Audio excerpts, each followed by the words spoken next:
Welcome friends. DA নিয়ে অত্যন্ত গুরুত্বপূর্ণ রিপোর্ট আজকে আনন্দবাজার পত্রিকায় উঠে এসেছে। ডিএ পাওয়া কার অধিকার, আইন সংবিধান কি বলছে, আইনজীবী সেই সম্পর্কে বক্তব্য রাখছেন, আরও অন্যান্যরা বিভিন্ন ধরনের বক্তব্য রাখছেন। ভিডিওটি অবশ্যই দেখে রাখবেন, শেয়ার করবেন, চ্যানেলগুলো সাবস্ক্রাইব করুন। দেখুন কী বলা হচ্ছে, ডিএ নিয়ে কথার খেলাপ, আদালতে যাওয়ার হুমকি।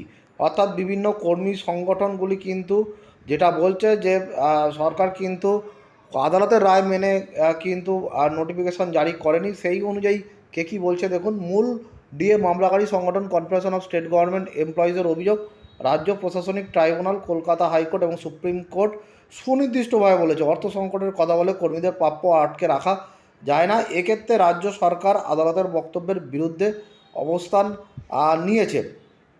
প্রসঙ্গত গত 5ই ফেব্রুয়ারি সুপ্রিম কোর্ট রাজ্যকে নির্দেশ দিয়েছিল 2008 এপ্রিল থেকে 2019 ডিসেম্বর মাস পর্যন্ত বকেয়া ডিএর 25% অবিলম্বে দিতে হবে, বাকি 75% এর মধ্যে একটা অংশ দিতে হবে 31শে মার্চের মধ্যে।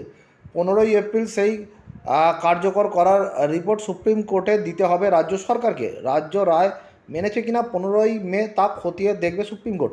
সংগঠনের সভাপতি শ্যামল কুমার মিত্র এবং সাধারণ সম্পাদক মলয় মুখোপাধ্যায় বলেন, আমরা এই আদেশনামা প্রত্যাহার করে সুপ্রিম কোর্টের নির্দেশ মেনে নতুন আদেশনামা প্রকাশ করার দাবি জানাচ্ছি, অন্যথায় আমরা সুপ্রিম কোর্টের দ্বারস্থ হব। অপর মামলাকারী সংগঠন কর্মচারী পরিষদের সভাপতি দেবাশিস শীলের প্রতিক্রিয়া, ইতিমধ্যেই দায়ের করা আদালত অবমাননার পিটিশন সুপ্রিম কোর্টে শুনানির জন্য আইনজীবীদের সঙ্গে কথা বলেছি।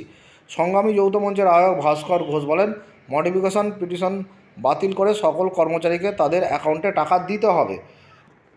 তৃণমূল সাংসদ কল্যাণ বন্দ্যোপাধ্যায় বলেন, সুপ্রিম কোর্টের রায় স্পষ্ট করা আছে শুধুমাত্র সরকারি কর্মচারীদের জন্য, যেটা সংবিধানের 309 নম্বর অনুচ্ছেদে রয়েছে। সেখানে সরকার পোষিত কর্মচারী, পুরসভার কর্মচারীদের কথা বলা নেই। তাহলে দেখলেন এখানে সংবিধানের 309 নম্বর ধারায় উল্লেখ করে কিন্তু বলছেন যে সুপ্রিম কোর্টের রায় স্পষ্ট বলা আছে সরকারি কর্মচারীদের, মানে এই ডিএটা হচ্ছে সরকারি কর্মচারীদের জন্য। সেখানে কিন্তু বাকি যে কর্মচারী রয়েছে সরকার পোষিত তাদের কথা বলার নেই।